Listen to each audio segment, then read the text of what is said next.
物語の続きはホームページからお聞きいただけます。また、テキスト、MP3 ダウンロードも合わせてご利用ください。88thpp.com 88thpp.com A Dog of Flanders. Nello and Patriski were left all alone in the world. They were friends in a friendship closer than brotherhood. Nello was a little Ardennes, Patriski was a big Fleming. They were both of the same age by length of years, yet one was still young, and the other was already old. They had dwelt together almost all their days, both were orphaned and destitute, and owed their lives to the same hand. It had been the beginning of the tie between them, their first bond of sympathy, and it had strengthened day by day, and had grown with their growth, firm and indissoluble, until they loved one another very greatly. Their home was a little hut on the edge of a little village, a Flemish village a league from Antwerp, set amidst flat breadths of pasture and corn lands, with long lines of poplars and of alders bending in the breeze on the edge of the great canal which ran through it. It had about a score of houses and homesteads, with shutters of bright green or sky blue, and roofs rose red or black and white, and walls whitewashed until they shone in the sun like snow. In the center of the village stood a windmill, placed on a little moss-grown slope. It was a landmark to all the level country round. It had once been painted scarlet, sails and all, but that had been in its infancy, half a century or more earlier, when it had ground wheat for the soldiers of Napoleon, and it was now a ruddy brown, tanned by wind and weather. It went queerly by fits and starts, as though rheumatic and stiff in the joints from age, but it served the whole neighborhood, which would have thought it almost as impious to carry grain elsewhere as to attend any other religious service than the mass that was performed at the altar of the little old grey church, with its conical steeple, which stood opposite to it, and whose single bell rang morning, noon, and night with that strange, subdued, hollow sadness which every bell that hangs in the Low Countries seems to gain as an integral part of its melody. Within sound of the little melancholy clock almost from their birth upward, they had dwelt together, Nello and Patriski, in the little hut on the edge of the village, with the cathedral spire of Antwerp rising in the northeast, beyond the great green plain of seeding grass and spreading corn that stretched away from them like a tideless, changeless sea. It was the hut of a very old man, of a very poor man, of old Jehan Doss, who in his time had been a soldier, and who remembered the wars that had trampled the country as oxen tread down the furrows, and who had brought from his service nothing except a wound, which had made him a cripple. When old Jehan Doss had reached his full 80, his daughter had died in the Ardennes, hard by Stavelot, and had left him in legacy her 2-year-old son. The old man could ill contrive to support himself, but he took up the additional burden uncomplainingly, and it soon became welcome and precious to him. Little Nello, which was but a pet diminutive for Nicholas, throve with him, and the old man and the little child lived in the poor little hut contentedly. It was a very humble little mud hut indeed, but it was clean and white as a seashell, and stood in a small plot of garden ground that yielded beans and herbs and pumpkins. They were very poor, terribly poor, many a day they had nothing at all to eat. They never by any chance had enough. To have had enough to eat would have been to have reached paradise at once. But the old man was very gentle and good to the boy, and the boy was a beautiful, innocent, truthful, tender-hearted creature, and they were happy on a crust and a few leaves of cabbage, and asked no more of earth or heaven, save indeed that Patriski should be always with them, since without Patriski where would they have been? For Patriski was their alpha and omega, their treasury and granary, their store of gold and wand of wealth, their breadwinner and minister, their only friend and comforter. Patriski dead or gone from them, they must have laid themselves down and died likewise. Patriski was body, brains, hands, head, and feet to both of them. Patriski was their very life, their very soul. For Jehan Doss was old and a cripple, and Nello was but a child, and Patriski was their dog. A dog of Flanders, yellow of hide, large of head and limb, with wolf-like ears that stood erect, and legs bowed and feet widened in the muscular development wrought in his breed by many generations of hard service. Patriski came of a race which had toiled hard and cruelly from sire to son in Flanders many a century, slaves of slaves, dogs of the people, beasts of the shafts and the harness, creatures that lived straining their sinews in the gall of the cart, and died breaking their hearts on the flints of the streets. Patriski had been born of parents who had labored hard all their days over the sharp-set stones of the various cities and the long, shadowless, weary roads of the two Flanders and of Brabant. He had been born to no other heritage than those of pain and of toil. He had been fed on curses and baptized with blows. Why not? It was a Christian country, and Patriski was but a dog. Before he was fully grown he had known the bitter gall of the cart and the collar. Before he had entered his 13th month he had become the property of a hardware dealer, who was accustomed to wander over the land north and south, from the blue sea to the green mountains. They sold him for a small price, because he was so young. This man was a drunkard and a brute. The life of Patriski was a life of hell. To deal the tortures of hell on the animal creation is a way which the Christians have of showing their belief in it. His purchaser was a sullen, ill-living, brutal Brabant who heaped his cart full with pots and pans and flagons and buckets, and other wares of crockery and brass and tin, and left Patriski to draw the load as best he might, whilst he himself lounged idly by the side in fat and sluggish ease, smoking his black pipe and stopping at every wine shop or cafe on the road. Happily for Patriski, or unhappily, he was very strong. He came of an iron race, long born and bred to such cruel travail, so that he did not die, but managed to drag on a wretched existence under the brutal burdens, the scarifying lashes, the hunger, the thirst, the blows, the curses, and the exhaustion which are the only wages with which the Flemings repay the most patient and laborious of all their four-footed victims. One day, after 2 years of this long and deadly agony, Patriski was going on as usual along one of the straight, dusty, unlovely roads that lead to the city of Rubens. It was full midsummer and very warm. His cart was very heavy, piled high with goods in metal and in earthenware. His owner sauntered on without noticing him otherwise than by the crack of the whip as it curled round his quivering loins.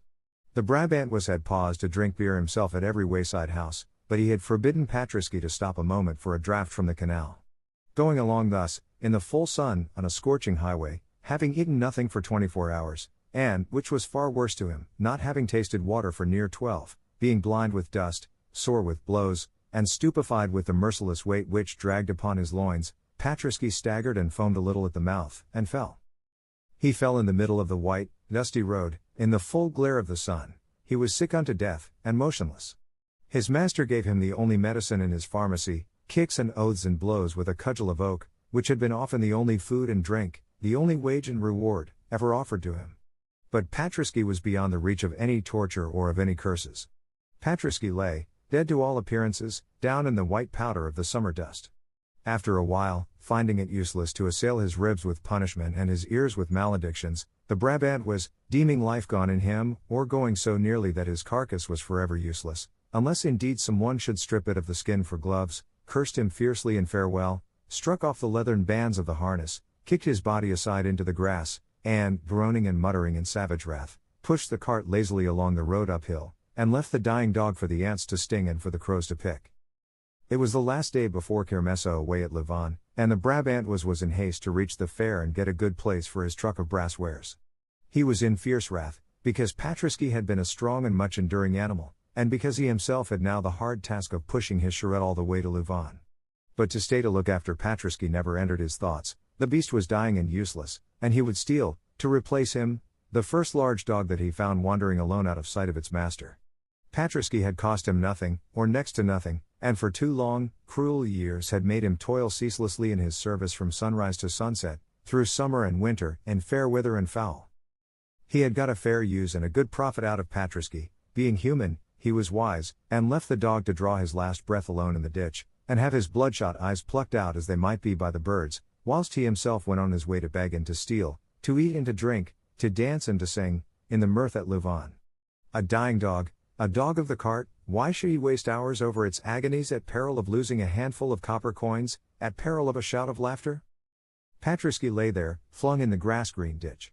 It was a busy road that day, and hundreds of people, on foot and on mules, in wagons or in carts, went by, tramping quickly and joyously on to Louvain. Some saw him, most did not even look, all passed on. A dead dog more or less, it was nothing in Brabant, it would be nothing anywhere in the world. After a time, among the holidaymakers, there came a little old man who was bent and lame and very feeble. He was in no guise for feasting, he was very poorly and miserably clad, and he dragged his silent way slowly through the dust among the pleasure-seekers. He looked at Patriski, paused, wondered, turned aside, then kneeled down in the rank grass and weeds of the ditch, and surveyed the dog with kindly eyes of pity. There was with him a little rosy, fair-haired, dark-eyed child of a few years old, who pattered in amidst the bushes, for him breast-high, and stood gazing with a pretty seriousness upon the poor, great, quiet beast. Thus it was that these two first met, the little Nello and the big Patriski. The upshot of that day was, that old Jehan Doss, with much laborious effort, drew the sufferer homeward to his own little hut, which was a stone's throw off amidst the fields, and there tended him with so much care that the sickness, which had been a brain seizure brought on by heat and thirst and exhaustion, with time and shade and rest passed away, and health and strength returned, and Patriski staggered up again upon his 4 stout, tawny legs. Now for many weeks he had been useless, powerless, sore, near to death, but all this time he had heard no rough word, had felt no harsh touch, but only the pitying murmurs of the child's voice and the soothing caress of the old man's hand. In his sickness they too had grown to care for him, this lonely man and the little happy child.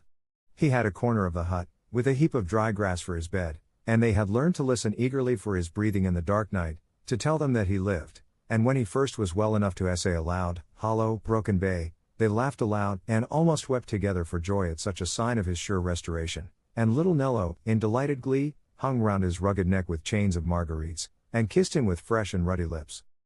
So then, when Patriski arose, himself again, strong, big, gaunt, powerful, his great wistful eyes had a gentle astonishment in them that there were no curses to rouse him and no blows to drive him, and his heart awakened to a mighty love, which never wavered once in its fidelity whilst life abode with him. But Patriski, being a dog, was grateful. Patriski lay pondering long with grave, tender, musing brown eyes, watching the movements of his friends. Now, the old soldier, Jihan Das, could do nothing for his living but limp about a little with a small cart, with which he carried daily the milk cans of those happier neighbors who owned cattle away into the town of Antwerp.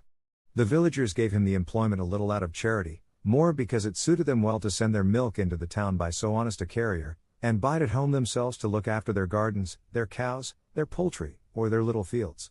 But it was becoming hard work for the old man. He was 83, and Antwerp was a good league off, or more. Patriski watched the milk cans come and go that one day when he had got well and was lying in the sun with the wreath of marguerites round his tawny neck. The next morning, Patriski, before the old man had touched the cart, arose and walked to it and placed himself betwixt its handles, and testified as plainly as dumb show could do his desire and his ability to work in return for the bread of charity that he had eaten. Jihan Das resisted long, for the old man was one of those who thought it a foul shame to bind dogs to labor for which nature never formed them. But Patriski would not be gainsaid. Finding they did not harness him, he tried to draw the cart onward with his teeth. At length Jihan Das gave way, vanquished by the persistence and the gratitude of this creature whom he had succored.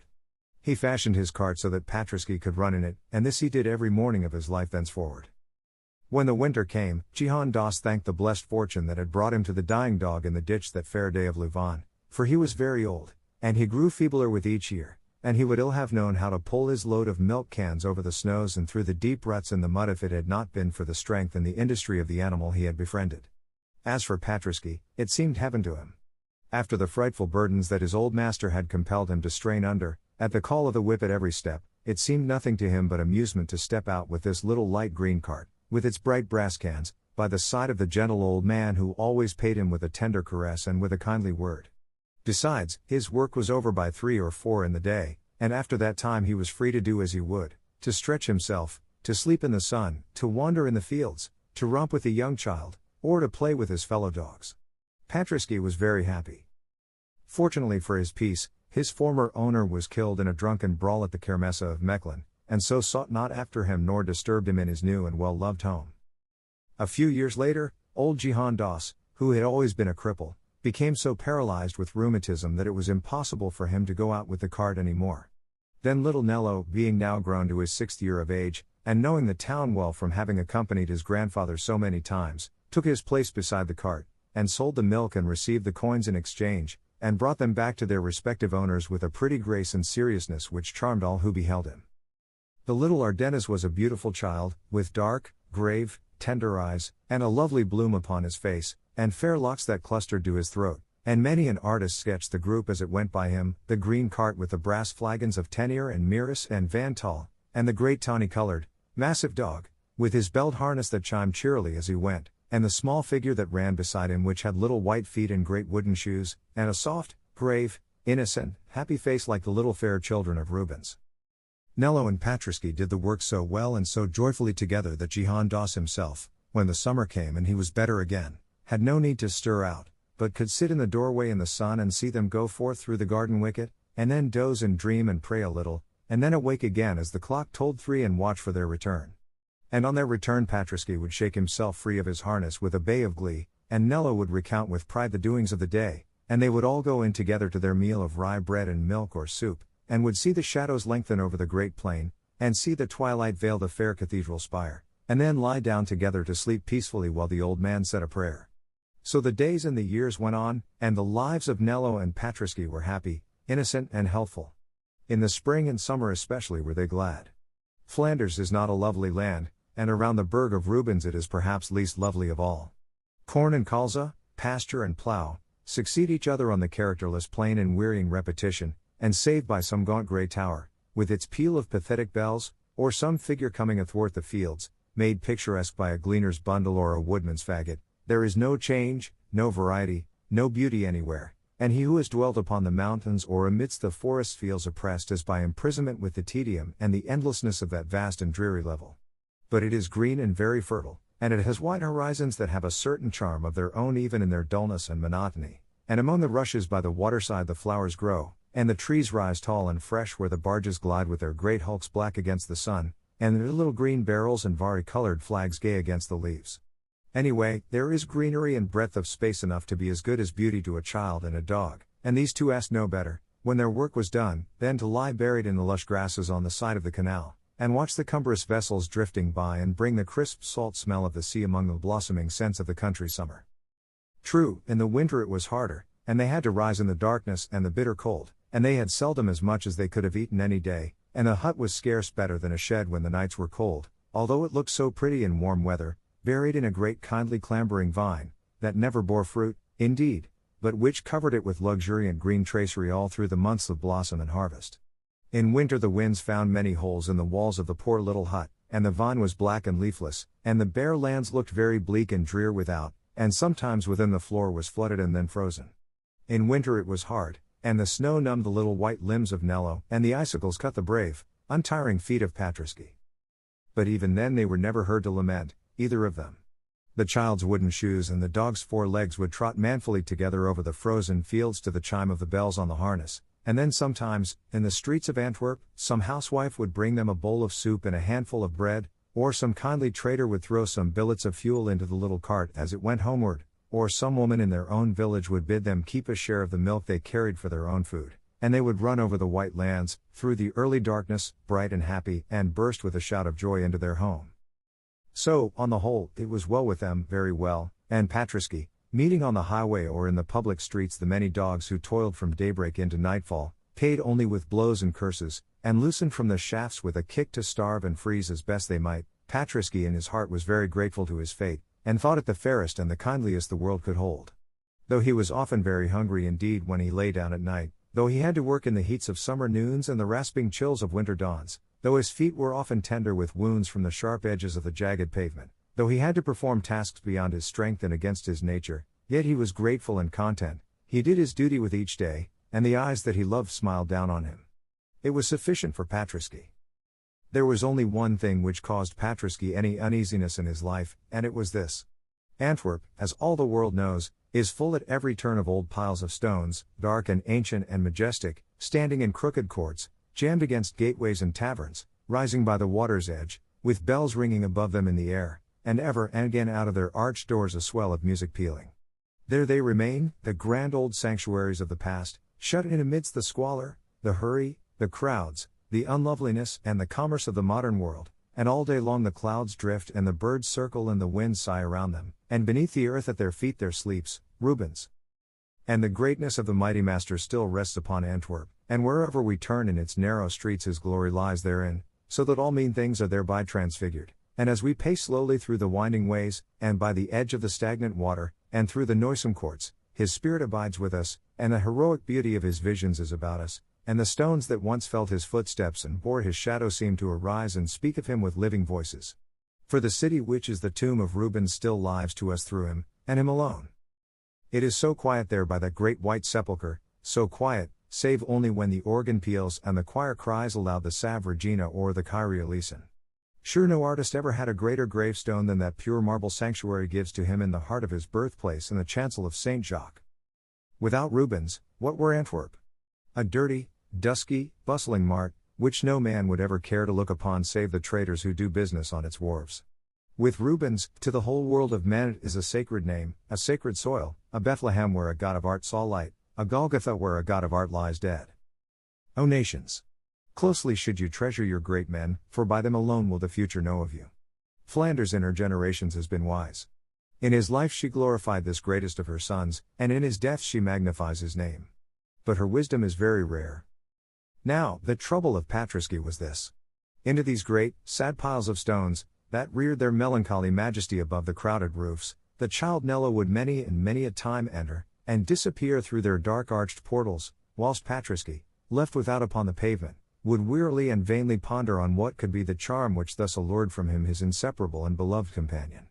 Once or twice he did essay to see for himself, clattering up the steps with his milk cart behind him, but thereon he had been always sent back again summarily by a tall custodian in black clothes and silver chains of office, and fearful of bringing his little master into trouble, he desisted, and remained couched patiently before the churches until such time as the boy reappeared.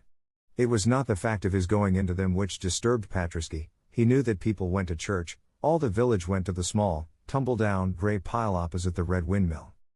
What troubled him was that little Nello always looked strangely when he came out, always very flushed or very pale, and whenever he returned home after such visitations would sit silent and dreaming, not caring to play, but gazing out at the evening skies beyond the line of the canal, very subdued and almost sad.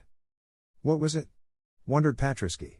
He thought it could not be good or natural for the little lad to be so grave, and in his dumb fashion he tried all he could to keep Nello by him in the sunny fields or in the busy marketplace.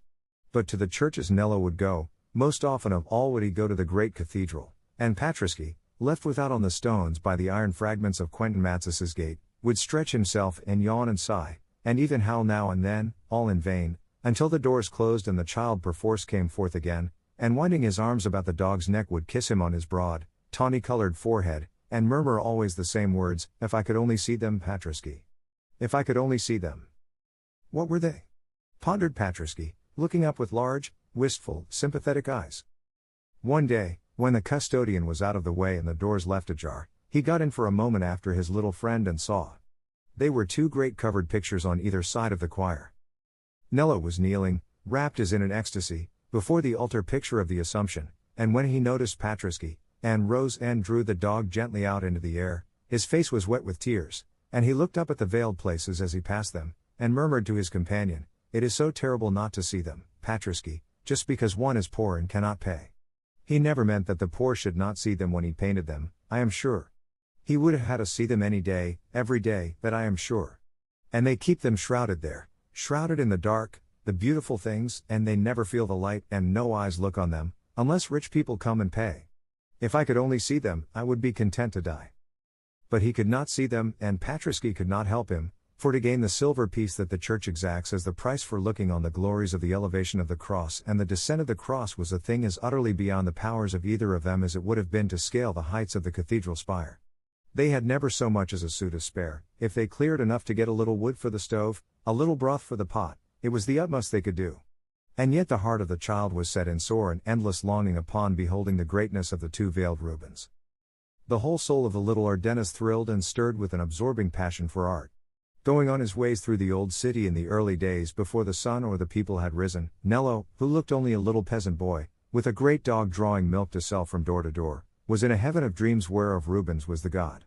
Nello, cold and hungry, with stockingless feet in wooden shoes, and the winter winds blowing among his curls and lifting his poor thin garments, was in a rapture of meditation, wherein all that he saw was the beautiful fair face of the Mary of the Assumption, with the waves of her golden hair lying upon her shoulders, and the light of an eternal sun shining down upon her brow.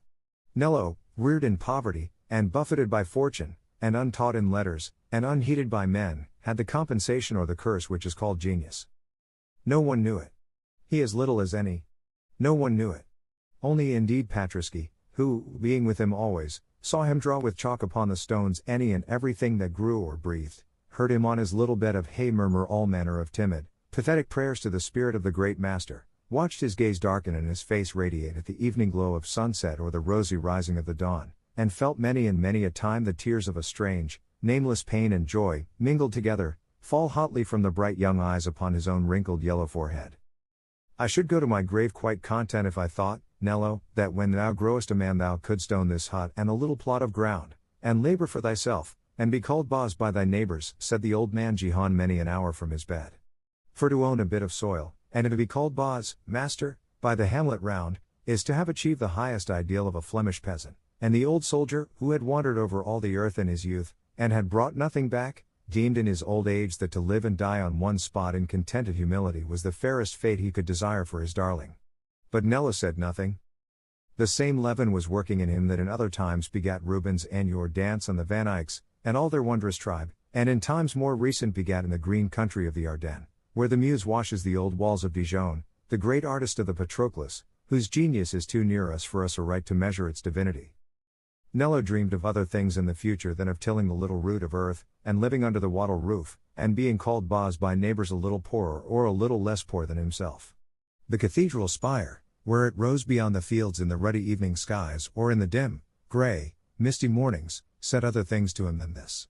But these he told only to Patriski, whispering, childlike, his fancies in the dog's ear when they went together at their work through the fogs of the daybreak, or lay together at their rest among the rustling rushes by the water's side.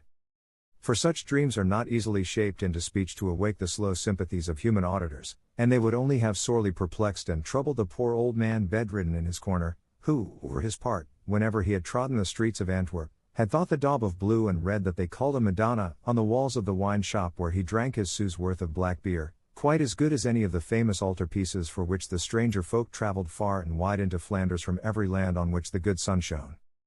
There was only one other beside Patriski to whom Nello could talk at all of his daring fantasies. This other was little Alois, who lived at the old red mill on the grassy mound, and whose father, the miller, was the best-to-do husbandman in all the village. Little Alois was only a pretty baby with soft round, rosy features, made lovely by those sweet dark eyes that the Spanish rule has left in so many a Flemish face, in testimony of the Alvan dominion, as Spanish art has left broad-sown throughout the country majestic palaces and stately courts, gilded house fronts and sculptured lintels, histories in blazonry and poems in stone. Little Alois was often with Nello and Patriski.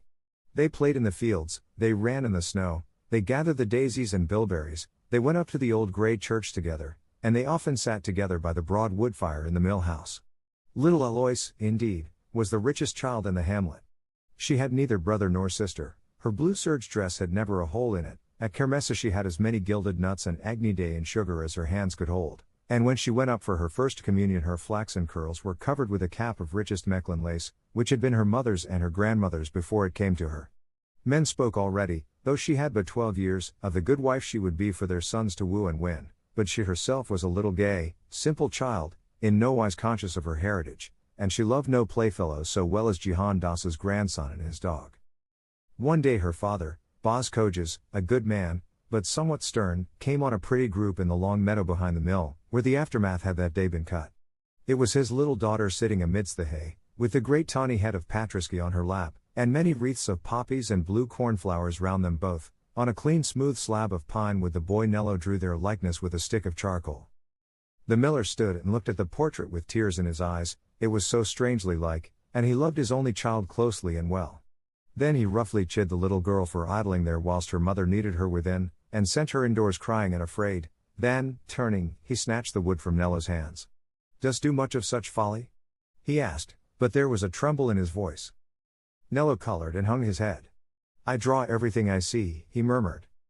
The miller was silent, then he stretched his hand out with a franc in it. "It is folly, as I say, and evil waste of time, nevertheless, it is like Alois, and will please the house mother. Take this silver bit for it and leave it for me."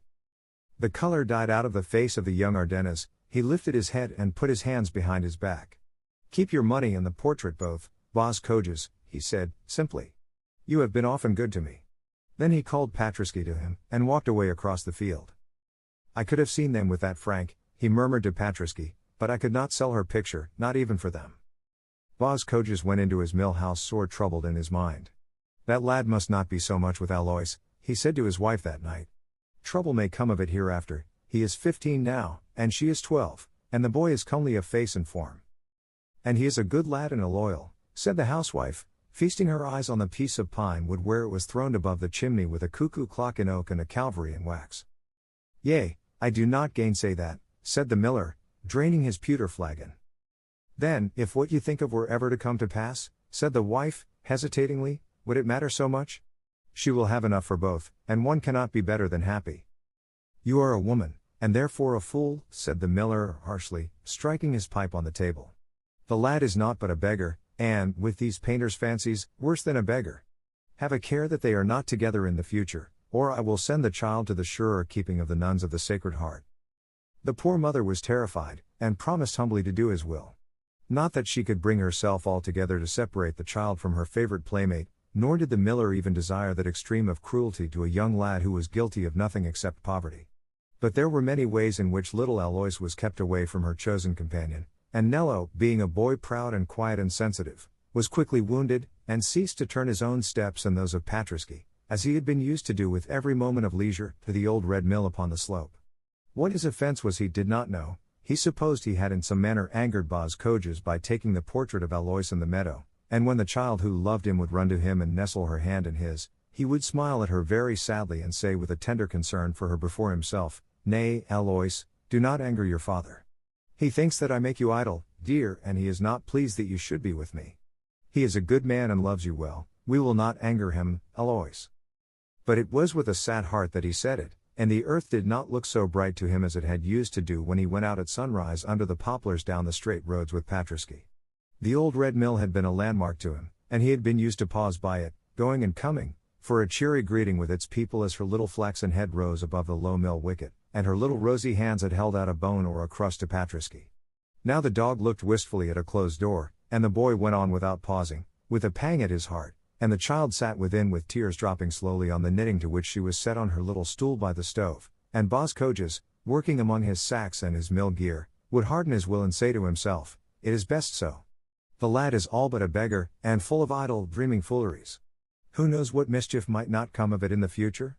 So he was wise in his generation, and would not have the door unbarred, except upon rare and formal occasion, which seemed to have neither warmth nor mirth in them to the two children, who had been accustomed so long to a daily gleeful, careless, happy interchange of greeting, speech, and pastime, with no other watcher of their sports or auditor of their fancies than Patriski, sagely shaking the brazen bells of his collar and responding with all a dog's swift sympathies to their every change of mood.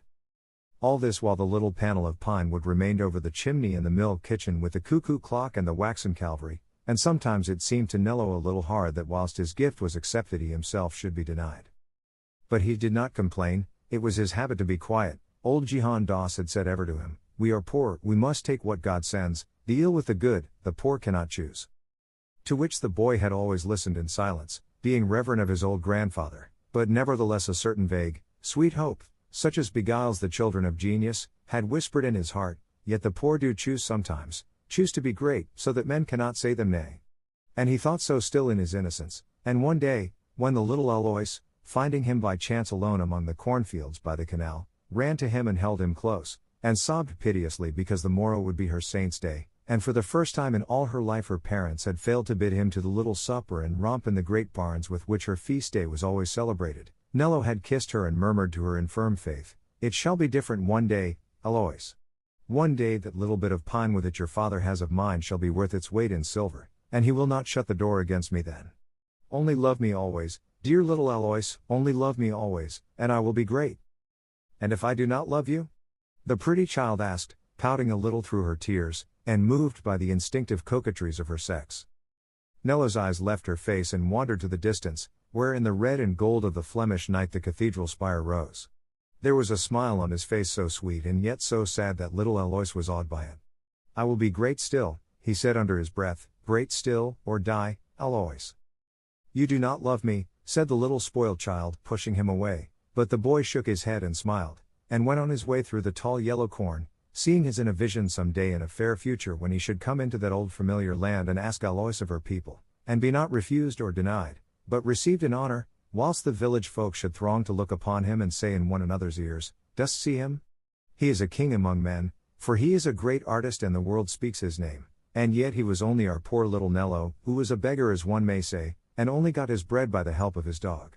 And he thought how he would fold his grandsire in furs and purples, and portray him as the old man is portrayed in the family in the chapel of Saint Jacques, and of how he would hang the throat of Patriski with a collar of gold, and place him on his right hand, and say to the people, "This was once my only friend," and of how he would build himself a great white marble palace, and make to himself luxuriant gardens of pleasure, on the slope looking outward to where the cathedral spire rose, and not dwell in it himself, but summon to it, as to a home, all men young and poor and friendless, but of the will to do mighty things, and of how he would say to them always, if they sought to bless his name, "Nay, do not thank me, thank Rubens. Without him, what should I have been?" And these dreams, beautiful, impossible, innocent, free of all selfishness, full of heroical worship, were so closely about him as he went that he was happy, happy even on this sad anniversary of Aloysius' Saint's Day, when he and Patriski went home by themselves to the little dark hut and the meal of black bread, whilst in the mill house all the children of the village sang and laughed, and ate the big round cakes of Dijon and the almond gingerbread of Brabant, and danced in the great barn to the light of the stars and the music of flute and fiddle. "Never mind, Patriski," he said, with his arms round the dog's neck as they both sat in the door of the hut, where the sounds of the mirth at the mill came down to them on the night air. "Never mind. It shall all be changed by and by." 次回のこの物語の最終回はホームページよりお聞きいただけます。ポッドキャストでは配信されません。ホームページより物語の結末をお楽しみください。88thpp.com 88thpp.com 英語聞き流しリスニング